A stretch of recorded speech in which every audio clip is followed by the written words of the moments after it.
더마카와 함께 시선집중의 문을 열겠습니다. 어서 오세요. 네, 안녕하세요. 더마카입니다. 독골라미님이 촌철님들 반갑습니다. 100번째 좋아요라고 올려주셨는데 오늘 저희 유튜브 방송에서 100번째 좋아요를 눌러주신 분이 바로 독골라미 분입니다. 감사드리고 그래서 PD가 깜짝 커피 쿠폰 보내드린다고 합니다. 네. 공지사항 확인하시고 메일로 연락처 남겨주셔야 커피가 도착하거든요. 독골라미님 축하드리고요. 마중물님은 보약보다 좋다는 봄비 주려고 마늘밭에 보온 덮개를 걷었더니 이런 눈이 오네요. 사람은 게을러야 한다니까 라고 보내주셨어요. 왜 연결이 그렇게 되죠? 근데? 너무 부지런하셨다. 아무튼 농사에 약간 지장은 있을지 모르겠지만 봄 가뭄이 좀 심하다 이런 이야기가 있었거든요. 네, 눈 오는 거 좀 어찌 보면 좋은 거 아닌가요? 가뭄을 생각을 하면. 아, 그러면 좋은데 다시 날이 추워지는 거는 또 땅이 안 좋은 거 아닌가요? 아이고, 겨울이 그냥 얌전히 조용히 물러간 적이 있습니까? 없죠, 항상 없죠. 심통 부리고 갔는데 뭐. 없죠. 꽃샘추위가 몇 번 올 거예요. 그죠? 네. 지금 서울도 눈과 비가 섞여서 내리고 있는데요. 안전운전, 안전보행하셔야 할 것 같고요. 파란 대문님이 3월 3일 오늘은 뭔가 삼삼한 기분이 드는 날입니다. 우리 2층 식구들이 모두 함께 점심으로 삼겹살 파티를 하기로 했습니다. 연휴 마지막에 친목도모 하려고요 라고 올려주셨네요. 오늘 삼겹살 먹는 날이잖아요. 아, 오늘이 원래 그래요? 그냥 3월 3일. 33? 네. 맛있죠. 네. 네. 넘어가겠습니다. 네, 제이비도 오늘 드세요. 삼삼한 날 삼겹살. 그리고 호롤로로님이 대체 휴무 없는 MBC 라디오 좋아요라고 해주셨는데 그렇죠. 오늘이 바로 대체 휴일 빨간 날입니다. 잊고 있었는데 오늘이 그런 날이에요. 좋다고까지 뭐. 네. 좋다고 하시니 뭔가 의무감이 생기는데 오늘 주목할 첫 번째 뉴스 어떤 건가요? 서정욱 변호사가 그저께 밤에 자신의 유튜브 채널을 통해서 이런 주장을 했습니다. 한번 들어보시죠. 제가 양력을 보면요. 완전히 한동훈 라인입니다. 지금 검찰에 파다합니다. 법조계에. 뭐냐? 한동훈이가 믿는 구석이 있는 거예요. 뭐냐면 검찰이 자기 사람이라고 보는 거예요. 그래서 검찰을 동원해서 명태균을 동원해서 홍준표를 친다. 그 다음에 라이벌 오세훈을 친다. 이준석이는 이게 말할 것도 없고 당연히 치는 거고 같은 당이 아니니까. 그러니까 이게 지금 복귀해가지고 한동훈이가 고담하게 내가 후보된다. 명태균 때문에 홍준표와 오세훈에게 명태균으로 날아간다. 이렇게 보고 있는 거예요. 소문이 무성합니다. 그 다음에 검찰 관계자인데 확인한 겁니다. 네. 검찰 관계자인데 확인했대잖아요. 오, 누구한테 확인했을까요? 그러게요. 그게 궁금한데 아무튼 뭐 그게 초점은 아니고. 자, 서정욱 변호사가 자신의 유튜브 채널에서 이렇게 주장하니까 한동훈 전 국민의힘 대표가 바로 어제 입장을 발표를 했습니다. 민형사상 모든 조치를 취하겠다. 이렇게 바로 대응에 나선 건데요. 그동안 한동훈이 뭐 친중 좌파라는 등 가짜 음모론이 난무했는데 이러한 가짜 뉴스와 음모론은 합리적 공론의 장을 해치고 자유민주주의 체제를 파괴하는 범죄 행위인 만큼 앞으로 적극 대응하겠다라는 이런 내용도 함께 밝혔습니다. 짚을 점은요? 딱 하나인데요. 한동훈 전 대표의 민감도입니다. 서정욱 변호사가 말을 꺼내자마자 바로 법적 대응을 밝히고 나선 걸 보면 매우 예민하게 반응하고 있다는 것이 첫째고요. 이런 민감함이 명태균 특검법에 대한 입장에 그대로 스며들어서 더 세게 반대하고 나올 것이라고 하는 게 둘째입니다. 여기까지는 아주 상식적이고 평면적인 분석인데요. 한 발만 더 들어가 보겠습니다. 어떻게요? 자, 비한계의 활용도인데요. 한동훈 전 대표와 경쟁을 펼쳐야 하는 다른 대선 주자들이 이런 사안을 어떻게 활용할까 하는 점입니다. 자, 이런 노이즈를 받아가지고 적극 키우면 일석이조라고 판단할 수 있습니다. 한동훈 전 대표를 견제할 수 있다라는 게 첫째 소득이고 자신을 향한 의혹을 정치 공작으로 몰고 갈 수 있다는 게 둘째 소득이다. 이렇게 판단할 수 있는 것이죠. 서정욱 변호사의 공격은 어쩌면 이런 전략이 선반영된 것일 수도 있는데 자, 여기서 각을 확 틀어야 합니다. 명태균 수사 배경을 국민의힘 내부의 공방거리로 만든 주인공은 서정욱 변호사가 아니라 오히려 한동훈 전 대표일지도 모른다라는 또 다른 가설이 나오기 때문입니다. 왜요? 말은 서정욱 변호사가 했잖아요. 한동훈 전 대표가 책을 펴냈죠. 책 내용에 이런 대목이 나온다고 하는데요. 음성 대역으로 녹음을 했습니다. 한번 들어보시죠. 명태균 씨 같은 사례가 재발하지 않도록 하기 위해 제가 지시해서 당의 여론조사 개선 TF를 만들었다. 명태균 사건을 당 차원에서 조사하고 여론조사로 민의가 왜곡되는 문제를 해결하기 위해서였다. 브로커 한 명에 흔들리는 정당이면 안 되니까. 그런데 TF를 만든 이후 명 씨와 직간접적으로 관련된 많은 분들을 자극한 것 같다. 명 씨 사건으로 TF를 만든 이후 김옥균 프로젝트니 뭐니 하는 것들이 더욱 강하게 회자되기 시작했다. 이번에는 꼭 한동훈을 찍어내야 한다. 이런 분위기를 느꼈다. 계엄 자체를 옹호하는 사람과 명태균 이슈에서 자유롭지 못한 사람들 사이에 교집합이 큰 것 같다는 느낌도 받았다. 네. 계엄 자체를 옹호하는 사람과 명태균 이슈에서 자유롭지 못한 사람들을 한두름으로 엮어버리지 않았습니까? 자, 그러면 그런 축에 끼는 대선 주자가 어떻게 대응을 할까요? 한동훈 전 대표가 판을 이렇게 규정을 하면 조금 전에 전망했던 비한계 대선 주자들의 역공 시나리오는 어쩌면 자연스러운 현상일 수도 있다라는 겁니다. 왜? 한동훈 전 대표가 이렇게 치고 나올 것이니까. 물론 양쪽 다 아직은 근거 없는 음모론에 기초해서 주장을 하고 있다라는 점도 여기서 확인을 해야 되겠는데요. 여기다가 한마디만 더 얹겠습니다. 한동훈 전 대표가 정말로 계엄 자체를 옹호하는 사람과 명태균 이슈에서 자유롭지 못한 사람들의 교집합을 의심한다면 오히려 명태균 특검법에 적극적으로 찬성하는 게 논리적 일관성을 띠는 거 아니겠습니까? 그게 논리적으로 맞는 거 아니겠습니까? 그죠? 근데 왜 분열 공작이라고 규정을 합니까? 명태균 특검법에 대해서 이것도 궁금한 대목이다. 이런 말씀까지 함께 드리겠습니다. 네, 그거는 민주당의 의도가 뻔하다 이런 거죠. 정쟁용이라서 받을 수 없다 이렇게 입장을 밝혔었죠. 촌철님들의 평가 좀 들려드리겠습니다. 토토로님, 서정욱 변호사는 한동훈 대표가 마음에 안 드나 보네요. 그럼 누구를 지지하는 걸까요? 뭐 본인이 대답을 하겠죠. 그리고 신원섭파님, 이거 친한계와 친윤계의 다툼의 서막이 시작되는 건가요? 라고 올려주셨는데 다툼의 서막은 뭐 이미 예전부터 있었던 거 아닌가요? 아니 그러니까 지금 다시 한번 정리를 하면 친윤 그래 서정욱 변호사를 친윤이라고 칩시다. 네. 그럼 친윤의 공격 포인트는 뭡니까? 한동훈 전 대표가 명태균 게이트를 친윤을 치는데 이용하고 있다 이런 거잖아요. 그렇죠. 한동훈 전 대표는 명태균 게이트를 어떻게 규정하고 있습니까? 계엄 자체를 옹호하는 사람들과 같은 불의의 사람들이 얽혀 있는 지금 사건으로 규정하고 있지 않습니까? 명태균 게이트를 바라보는 시선이 이렇다. 이렇게 대비된다. 이 점을 다시 한번 확인해서 말씀드리겠습니다. 다시 한번 듣고 보니 공존할 수 있는가라는 물음표가 생기기는 하네요. 그러니까요. 어떻게 될지 지켜봐야 될 것 같고 설중매님이 이러나 저러나 그냥 검사는 제발 수사만 제대로 했으면 좋겠습니다. 정치하려면 옷 벗고 하시면 될 것 같아요. 라고 중앙지검을 향해서 이런 말씀 해주셨고 달리니 하니님은 정치의 사법화, 사법의 정치화, 나라가 혼란스럽네요. 라고 해주셨네요. 네. 어떻게 될지 뭐 추가적으로 계속 입장들이 나올 것 같으니까요. 요거는 계속 시선 집중하도록 하고요. JB타임즈 다음 주목할 뉴스는요. 감사원이 중앙선관위 직무감찰 과정에서 포착한 내용이라고 공개된 게 있습니다. 김세환 전 중앙선관위 사무총장이 2022년 대선과 지방선거를 앞두고 선관위 명의의 업무 휴대전화, 이른바 세컨드폰 이렇게 불리던데요. 이거를 개통해서 정치인들과 연락을 주고받았다라는 내용이었습니다.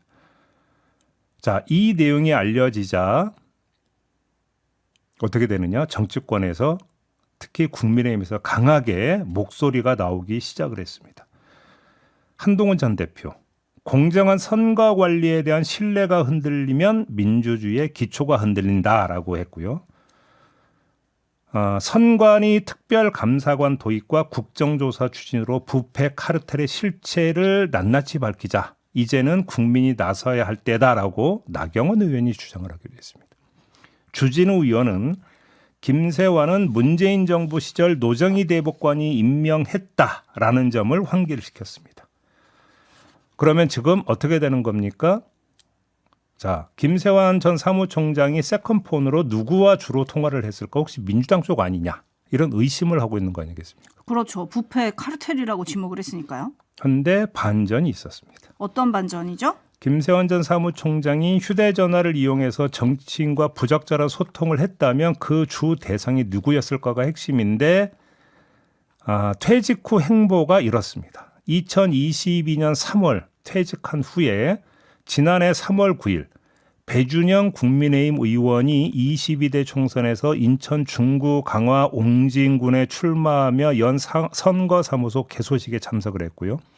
지난해 8월 4일 강화군수 보궐선거에 국민의힘 소속 예비후보로 등록해서 2차 경선까지 진출했다가 탈락을 한 전력이 밝혀졌습니다.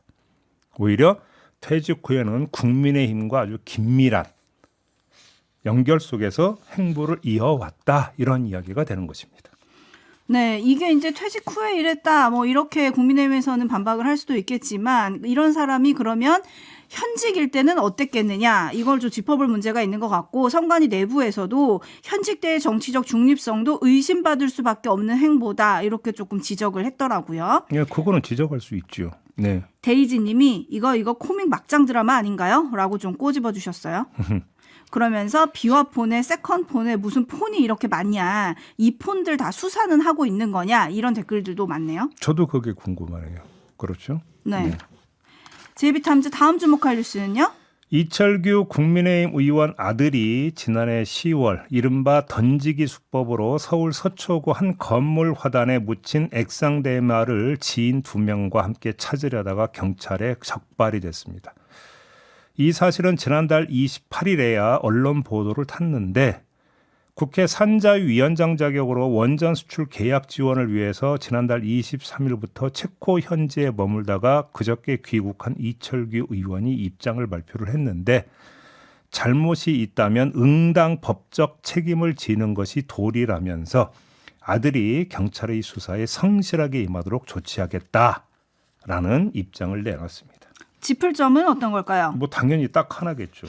경찰이 이철규 의원 아들을 적발한 후 넉 달이 지나도록 수사를 제대로 진척시키지 않았는데 그 배경이 뭐냐? 이게 핵심 문제 아니겠습니까?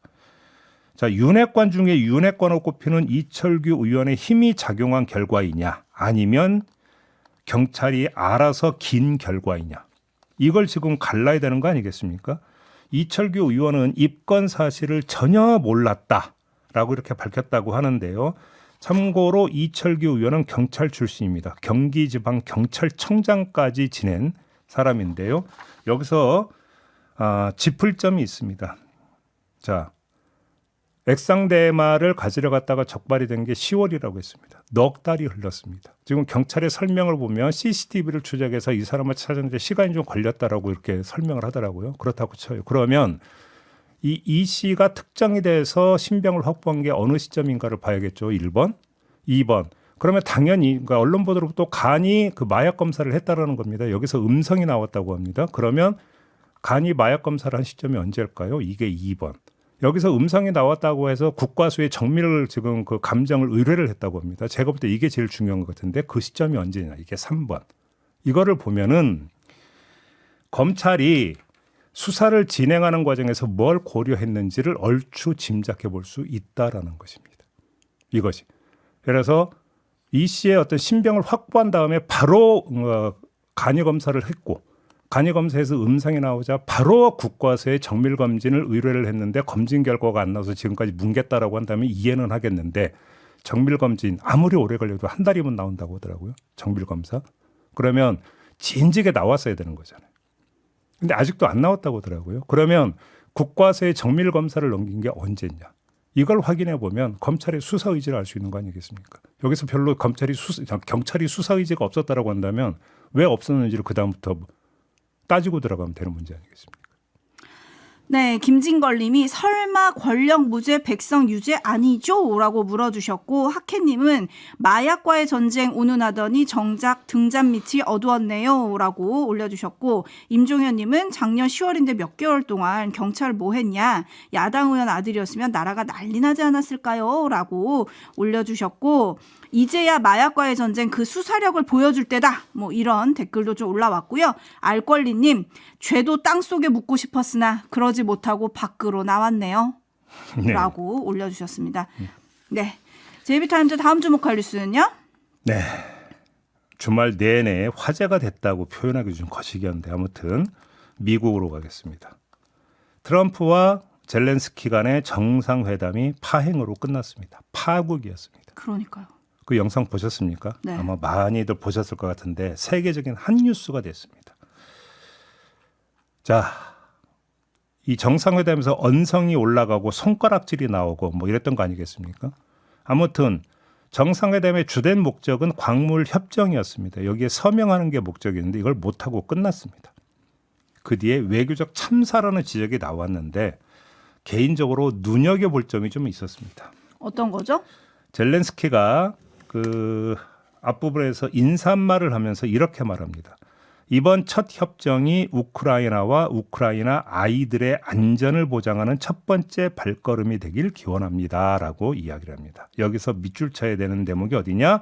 우크라이나 아이들입니다. 자, 우선 이 점 확인한 다음에요. 그 다음으로 넘어가겠습니다. 벤스 미 부통령이 한 번이라도 고맙다는 말을 한 적이 있나요? 라고 따져 물었고요. 트럼프 대통령은 이런 식이면 거래하기 힘듭니다. 당신은 지금 전혀 감사한 행동을 하고 있지 않습니다. 라고 했습니다. 자, 우크라이나 아이들을 언급하며 인도주의를 강조한 젤렌스키에게 트럼프와 벤스는 거래를 강조한 것입니다. 과연 이런 접근법이 우크라이나에 한정이 되는 접근법이겠느냐? 우리 입장에서는 지금 이게 그 집중적으로 점검돼야 되는 것 아니겠습니까? 자, 트럼프는 이런 말도 했습니다. 당신은 지금 3차 세계대전을 놓고 도박을 하는 겁니다라고 이런 말도 했습니다. 근데 거기에 개의치 않겠다라는 뜻을 깔고 이런 얘기를 한 겁니다. 트럼프는. 그러면 우리가 한반도의 지정학적 가치를 앞세운다고 해서 저런 트럼프식 거래를 뚫을 수 있겠는가? 내지 피해갈 수 있겠는가라고 하는 문제가 제기가 되는 거 아니겠습니까? 어찌 보면 젤렌스키를 보면 한반도가 보인다.